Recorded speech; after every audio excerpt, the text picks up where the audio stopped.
이사야 4장 2절에서 6절까지 말씀을 봉독해 드립니다. 이사야 4장 2절에서 6절까지의 말씀입니다. 그날에 여호와의 싹이 아름답고 영화로울 것이요 그 땅의 수사는 이스라엘의 피난한 자를 위하여 영화롭고 아름다울 것이며 시온에 남아있는 자, 예루살렘에 머물러 있는 자, 곧 예루살렘에 있어 생존한 자 중 농명된 모든 사람은 거룩하다 칭함을 얻으리니 이는 주께서 그 심판하는 영과 소멸하는 영으로 시온의 딸들의 더러움을 씻으시며 예루살렘의 피를 그 중에서 청결케 하실 때가 됨이라. 여호와께서 그 거하시는 온 시온산과 모든 지폐 위에 낮이면 구름과 연기, 밤이면 화염의 빛을 나타내시고 그 모든 영광 위에 천막을 덮으실 것이며 또 천막이 있어서 낮에는 더위를 피하는 그늘을 지으며 또 풍우를 피하여 숨는 곳이 되리라. 오늘 우리가 보는 이 이사야 4장의 내용은 예루살렘의 영광된 미래를 예언하고 있는 내용입니다. 3절에 보시면 시온에 남아있는 자, 예루살렘에 머물러 있는 자, 곧 예루살렘에 있어 생존한 자 중 농명된 모든 사람은 거룩하다 칭함을 얻으리라 라고 그 구원과 회복을 약속하고 있습니다. 이는 주께서 그 심판하는 영과 소멸하는 영으로 시온의 딸들의 더러움을 씻으시며 예루살렘의 피를 그 중에서 청결케 하실 때가 됨이라. 이 내용을 구약신학적 주제로 남은 자 사상이라 합니다. 남아있는 자, 남은 자의 귀환, 회복을 약속하는 것이 구약신학에서는 중요한 그 주제 중에 하나입니다. 그래서 이 예루살렘의 영광된 미래는 이 남아있는 자들의 회복으로 그 지금 당하는 심판과 파멸로부터 회복과 승리가 있을 것이라 약속하고 있는데 그 내용은 5절 6절에 나오는 바와 같이 출애굽 사건 때 보여준 바와 방불한 하나님의 구원이요 능력이요 승리가 될 것이라 이렇게 약속하고 있습니다. 그런데 이 남은 자라는 것이 무슨 의미냐? 우린 일반적으로 남은 자라 그러면 남아있는 자, 버틴 자 이런 생각을 하게 되지 않습니까? 1차적으로는 그 당시 역사적 현실로 아수르에 패망한 북이스라엘이나 바벨론에 패망한 유다가 그 흩어졌던 또는 포로되었던 자리로부터 이제 고향으로의 복귀를 약속하는 것으로 예언됐고 성취되었습니다.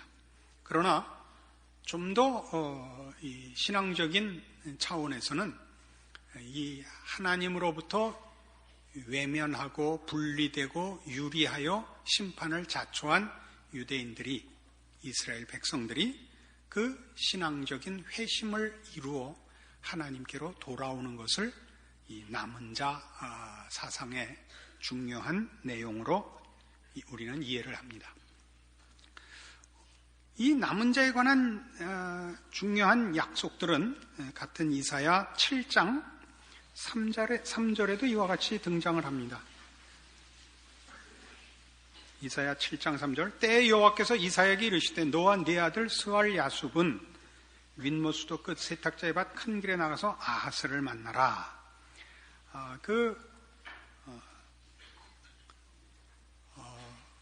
아람 왕과 북왕조 이스라엘의 연합군의 침략 소식을 들은 남왕조 유다의 왕 아하스가 공포에 떨고 있을 때 하나님께서 이사야를 아하스에게 보내어 그 이제 장차 될 일을 예언하며 그러나 궁극적 승리를 약속하는 장면입니다.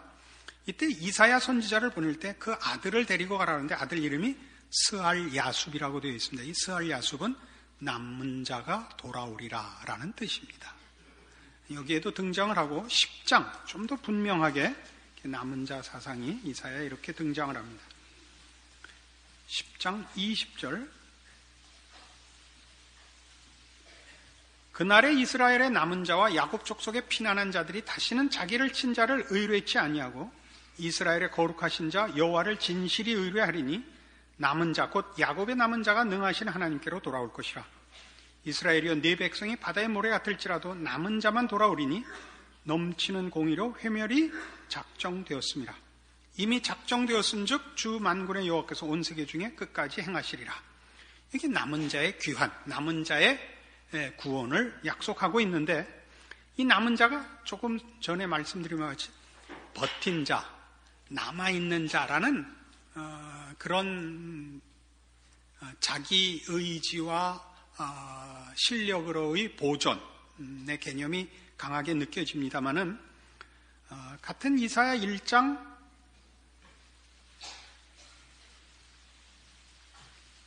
7절부터 보시면 너희 땅은 황무하였고 너희 성읍들은 불에 탔고 너희 토지는 너희 목전에 이방인에게 삼키웠으며 이방인에게 파괴됨 같이 황무하였고 딸 시어는 포도원의 망대같이 원두밭의 상징막같이 에워싸인 성읍같이 겨우 남았도다. 만군의 여호와께서 우리를 위하여 조금 남겨두지 아니하셨다면 우리가 소돔 같고 고모라 같았으리로다. 여기서 보는 바와 같이 남은 자는 사실상 남기운 자라는 것이죠. 남기웠다는 것은 본인이 버틴 거하고는 얘기가 다르죠. 보호를 받았고 은혜를 입어 남기워졌다는 것을 의미합니다. 지금 제가 말씀드린 이런 내용은 신약성경 로마서 9장에 이렇게 잘 설명되어 있습니다.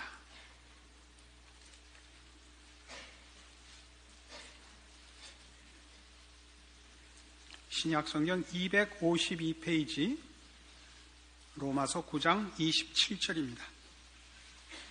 또 이사야가 이스라엘에 관하여 외치되 이스라엘 뭇 자손의 수가 비록 바다의 모래 같을지라도 남은 자만 구원을 얻으리니 주께서 땅 위에서 그 말씀을 이루사 필하시고 끝내시리라 하셨느니라. 또한 이사야가 미리 말한 바 만일 만군의 주께서 우리에게 씨를 남겨두시지 아니하였다면 우리가 소돔과 같이 되고 고모라와 같았으리로다. 정확히 우리 조금 전에 본 이사야의 말씀을 여기 인용하고 있는데 남은 자는 남기운 자라 이렇게 이해하고 있는 것을 보게 됩니다. 그게 뭐 이렇게 중요하냐 이렇게 마음에 생각이 드셔야 됩니다. 이렇게 설교 들어오셔서 맥 놓고 뇌 놓고 이렇게 그냥 가는 대로 끌려가지 마시고 자꾸 생각을 하셔야 됩니다. 그래서 어쨌단 말인가? 그 부분을 이제부터 할 작정입니다. 어차피 일찍 나가셔야 오늘 갈 데도 없으니까 뭐 눈싸움도 못하게 생겼고 어디 뭐 놀러 나가기도 날씨가 글러버렸으니까 이제 집중해서 잘 들어보십시오. 이스라엘 백성의 자손이 그러니까 이스라엘의 뭇 자손의 수가 비록 바다의 모래 같을지라도 남은 자만 구원을 얻을 것이라. 왜? 많으면 왜? 많으면 왜 안 될까? 아브라함에게 약속하시기를 네 자손이 하늘의 별 같고 바다의 모래 같으리라 약속했는데 왜 갑자기 또 이스라엘의 뭇 자손의 수가 비록 바다의 모래 같을지라도 왜 남은 자만일까? 여기에는 아브라함에서부터 이어온 성경이 우리에게 알리고자 하는 중요한 내용이 있습니다. 갈라디아서 3장에 가보십시다. 로마서, 고린도 전후서, 다음이 갈라디아서입니다. 갈라디아서 3장,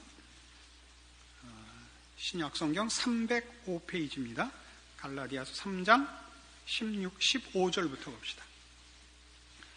형제들아 사람은 예대로 말하노니 사람의 언약이라도 정한 후에는 아무나 패하거나 더하거나 하지 못하느니라. 이 약속들은 아브라함과 그 자손에게 말씀하신 것인데 여럿을 가리켜 그 자손들이라 하지 아니하시고 오직 하나를 가리켜 네 자손이라 하셨으니 곧 그리스도라. 이게 무슨 얘기냐면요, 우리 보통 다 예수 믿는 사람들이 아는 바와 같이 아브라함을 믿음의 조상이라고 합니다. 근데 이 아브라함을 믿음의 조상이라고 하는 것은 그 표현이 기독교적 배경을 가지지 않으면, 그 내용상의 이해를 토대로 가지 않으면 그 표현만으로는 오해의 소지가 많습니다. 아브라함을 믿음의 조상이라 그러는 것이 그냥 그 표현대로 일반적으로 생각을 하면 아브라함이 믿음의 주인이고 공장이라는 의미를 가지게 돼서 아브라함으로부터 믿음이 결실되는, 아브라함으로부터 믿음이 생산되는 그런 느낌을 가질 수 있습니다. 안 그렇습니까? 믿음의 조상이라 했으니까 아브라함이 믿음을 생산한 그 첫 주인인 것 같은 느낌이 들죠. 그러나 성경이 말하는 아브라함이 믿음의 조상이라는 것은 믿음으로 말미암는 구원의 첫 모델이었다는 뜻입니다. 그렇죠?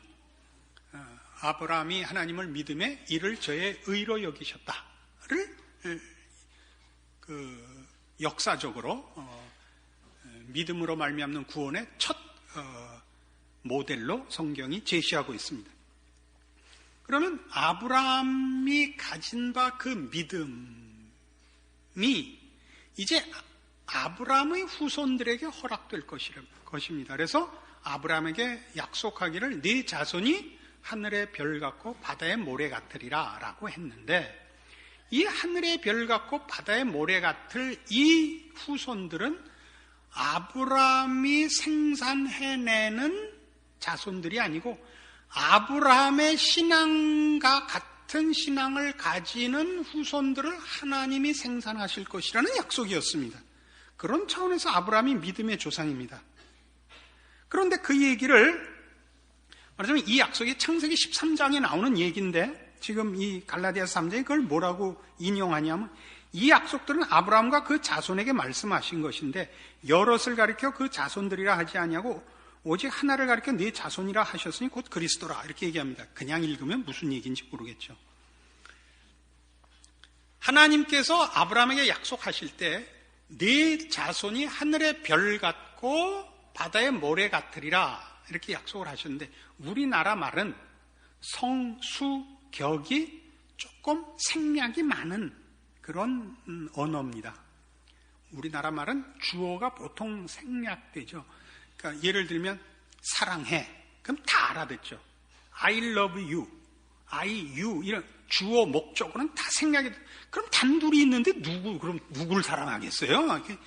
이 언어가 미개할수록 생략을 못하는 거고 이 언어가 진화되고 진보될수록 생략이 많은 거예요. 그래도 말을 알아듣는 거예요. 그죠? 그래서 우리는 보통 주어가 생략이 되고 시제도 이렇게 분명하게 표현 안 해도 다 알고 복수 단수는 더더욱 그래요. 우리 마누라 그럼 공동으로 마누라를 하나 쓰는 게 아니고 내 마누라인데 너희 모두가 내 마누라인 줄 아는 우리 마누라. 우리예요. 그 속에 그러니까 굉장히 많은 내용이 들어가는 거죠. 내 마누라지만 너희가 내 마누라인 줄 공인하는 이런 법적, 사회적 약속과 위치까지 다 한꺼번에 묶은 거죠. 그러니까 이제 그런데 이 히브리어는 그렇지 않아요. 히브리어는 성수격이 분명해요. 그러니까 뒤가 복수를 내면 네 자손들이 하늘의 별 같고 바다의 모래 같으리라 그래야 맞는데 단수를 썼단 말이에요. 네 자손이 라고 단수로 써놓고는 뒤는 복수란 말이에요. 하늘의 별 같고 바다의 모래 같으리라. 왜 그러셨느냐?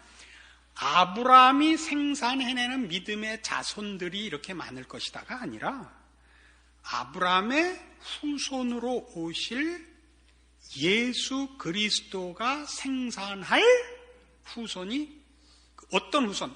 네가 가진 믿음과 같은 믿음을 가질 후손들이 이렇게 많을 것이다 해서 아브라함의 후손, 아브라함의 자손이 주인인 거예요. 이 후손에 그게 그리스도라 이겁니다. 아이고 어렵죠. 신앙도 머리 많이 쓰셔야 됩니다. 고민 많이 하시고 그냥 엄벙덤벙 좋은 신앙 가지시려고 그러면 안 됩니다.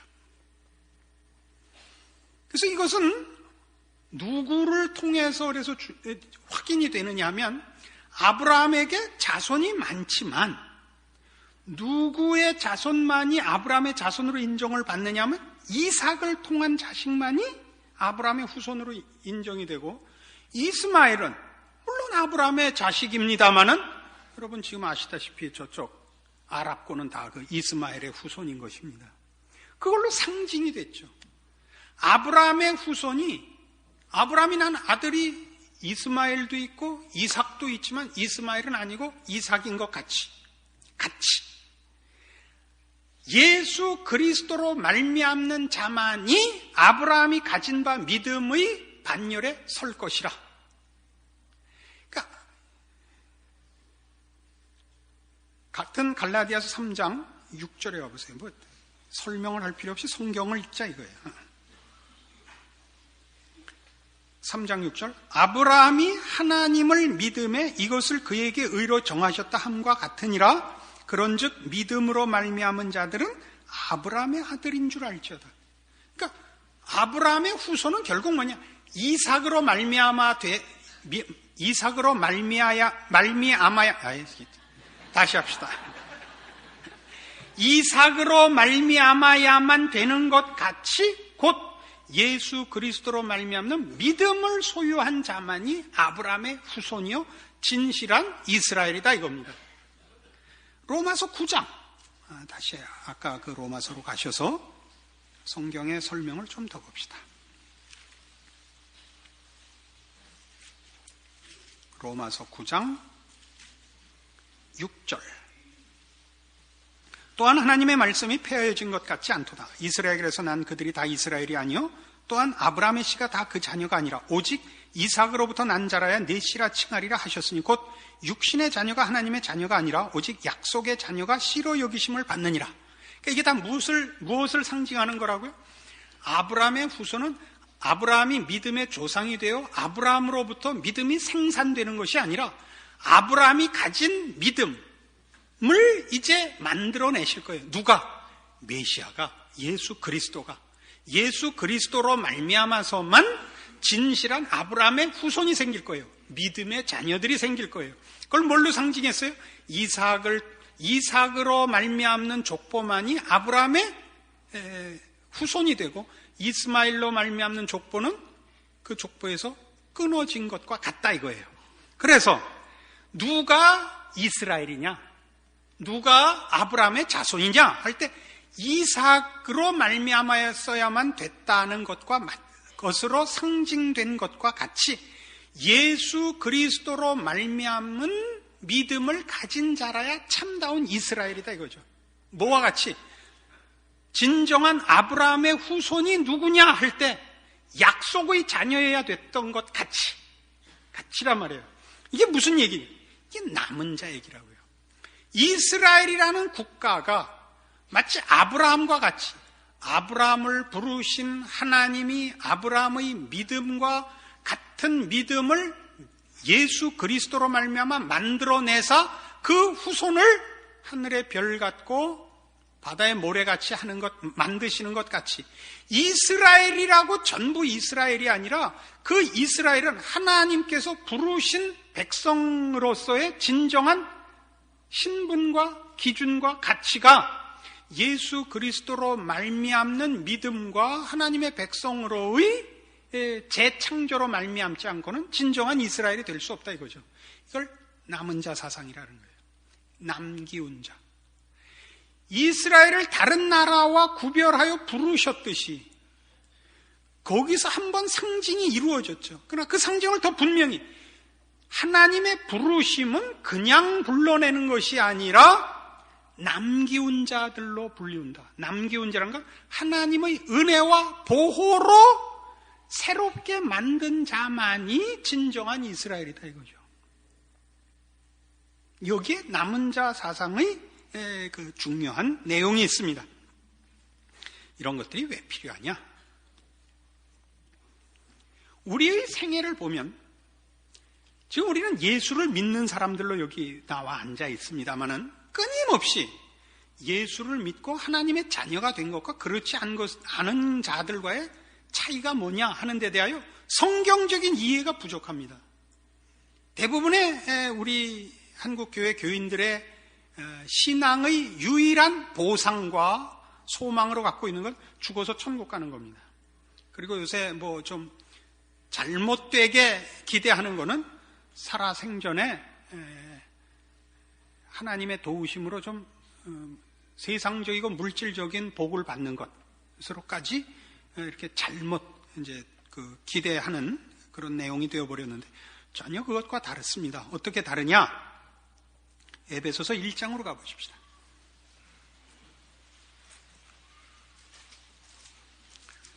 신약성경 310페이지 에베소서 1장 3절입니다. 찬송하리로다 하나님 곧 우리 주 예수 그리스도의 아버지께서 그리스도 안에서 하늘에 속한 모든 신령한 복으로 우리에게 복 주시되 곧 창세전에 그리스도 안에서 우리를 택하사 우리로 사랑 안에서 그 앞에 거룩하고 흠이 없게 하시려고 그 기쁘신 뜻대로 우리를 예정하사 예수 그리스도로 말미암아 자기 아들들이 되게 하셨으니 이는 그의 사랑하시는 자 안에서 우리에게 거저 주시는 바 그의 은혜의 영광을 찬미하게 하려는 것이라. 여기 구원의 목적이 나옵니다. 구원의 목적은 뭐냐? 하늘에 속한 모든 신령한 복을 얻는 것입니다. 하늘에 속한 모든 신령한 복을 얻는 것인데 이것과 비교해 보십시오. 이사야가 지금 뭘 짚어내고 있는가? 뭘 우리에게 대비시키고 있는가 보십시오. 1장부터 시작하여 이사야가 시작하자마자 하늘이여 들으라 땅이여 귀를 기울이라 내가 자식을 양육하였거늘 이 어마어마한 이스라엘의 실패와 하나님의 심판을 자초한 저들의 죄악상이 고소되고 있습니다. 폭로되고 있습니다. 그런데 뭐 때문이었죠? 하나님을 외면한 인간의 자초한 심판이요 파멸이었습니다. 하나님께 잘못했고 하나님을 배반해서 하나님으로부터 보복을 받는 것이 아니라 하나님을 외면함으로써 줄 끊어진 연이요 물 없는 고기요 해 없는 땅이 되지 않았습니까? 하나님 없는 인생, 하나님 없는 세상은 뭐가 되는가 봐라. 이게 이사야 얘기예요. 그 하나님이 인간을 만들 때 인간에겐 무엇을 의도했는가? 하나님의 형상대로 만드셨고 하나님의 영광으로 입혔는데 그건 다 하나님께 붙잡혀 있어야만 되었던 것입니다. 신학적인 주제로 얘기하자면 그게 다 그리스도 안에서입니다. 이건 신학의 중요한 주제입니다. 그리스도 안에서. 그리스도 안에서는 그런 차원에서 구약신학의 아까 우리가 다뤘던 남은 자 사상과 일맥상통하는 것이죠. 다시 볼까요? 1장 3절. 찬송하리로다 하나님 곧 우리 주 예수 그리스도의 아버지께서 그리스도 안에서 이거예요. 그리스도 안에서 하늘에 속한 모든 신령한 복으로 우리에게 복 주시되 곧 창세전에 그리스도 안에서 우리를 택하사 우리로 사랑 안에서 그 앞에 거룩하고 흠이 없게 하시려고 그 기쁘신 뜻대로 우리를 예정하사 예수 그리스도로 말미암아 자기 아들들이 되게 하셨으니 이는 그의 사랑하시는 자 안에서 우리에게 거저 주시는 바 그의 은혜의 영광을 찬미하게 하려는 것이라. 우리가 그리스도 안에서 그의 은혜의 풍성함을 따라 그의 피로 말미암아 구속과 죄사함을 받았으니 이는 그가 모든 지혜와 총명으로 우리에게 넘치게 하사 그 뜻의 비밀을 우리에게 알리셨으니 곧 그 기쁘심을 따라 그리스도 안에서 때가 찬 경륜을 위해 예정하신 것이니 하늘에 있는 것이나 땅에 있는 것이 다 그리스도 안에서 통일되게 하려 하심이라. 모든 일을 그 마음의 원대로 역사하시는 자의 뜻을 따라 우리가 예정을 입어 그 안에서 기업이 되었으니 이는 그리스도 안에서 전부터 바라던 우리로 그의 영광의 찬송이 되게 하려 하심이라. 놀랍죠? 이렇게 그리스도 안에서라는 말을 반복할 수는 없죠. 이건 일부러 하지 않는 하는 수사학적으로는 조금 문장이 매끄럽지 않은 것입니다. 그럼 이렇게 해야 되는 것은 그리스도 예수를 빼놓으면 아브라함의 후손이 이삭으로 말미암지 않으면 연결될 수 없고 그가 상징했던 진정한 주인공 예수 그리스도 없이는 아브라함이 가졌던 신앙이 우리에게 생겨날 수 없고 우리는 하나님의 자녀가 될 수 없고 우리 지난주에 했던 식으로 하자면 시냇가에 심기운 나무가 될 수 없는 것과 같은 것입니다. 그래서 뭘 확인하죠? 우리는 예수를 믿는다는 것을 굉장히 속박으로 여깁니다. 하고 싶은 걸 못하고 참아야 되고 그러나 성경이 우리가 가르치는 것은 우리가 하고 싶은 것들은 다 파멸이라는 거죠. 더러움이라는 거죠. 그러니까 신약 서신서들이 우리에게 가르치는 건 뭐냐면 우리 보고 더러움, 비열함, 누추함, 무지, 어두움에서 돌아서라는 것입니다. 그 돌아서는 방법이 뭐죠? 하나님께 우리의 뿌리를 박아야 되는 것입니다. 그로부터만 모든 복된 것이 옵니다. 그러니까 하나님께서 우리를 뭘로 목표를 하고 있는가 보십시오. 12절에 있는 바와 같이 이는 그리스도 안에서 전부터 바라던 우리로 그의 영광의 찬송이 되게 하려 합니다. 하나님의 영광의 찬송. 하나님이 우리에게 허락한 것은 무엇과도 비교할 수 없는 고급한 것입니다.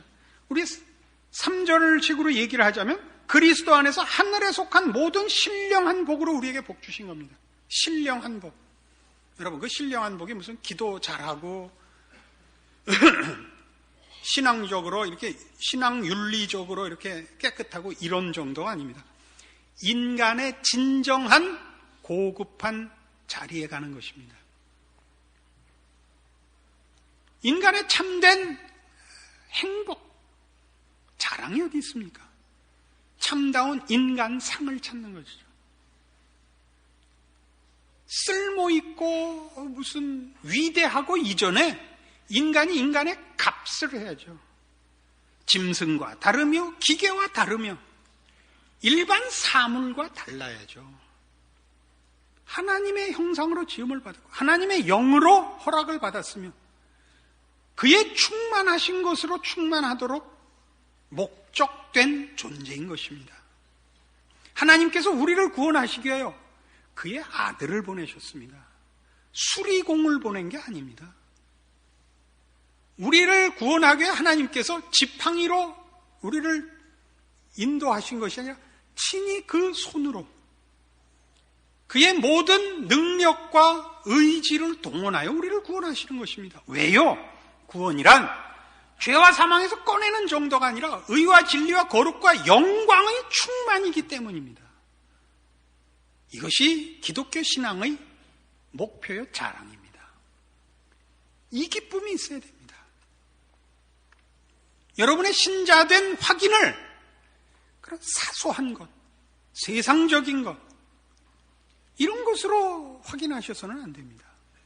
그러니까 따지고 보면 한국 교회는 좀 표현이 거창합니다만 신자다운 신자가 그렇게 매듭습니다.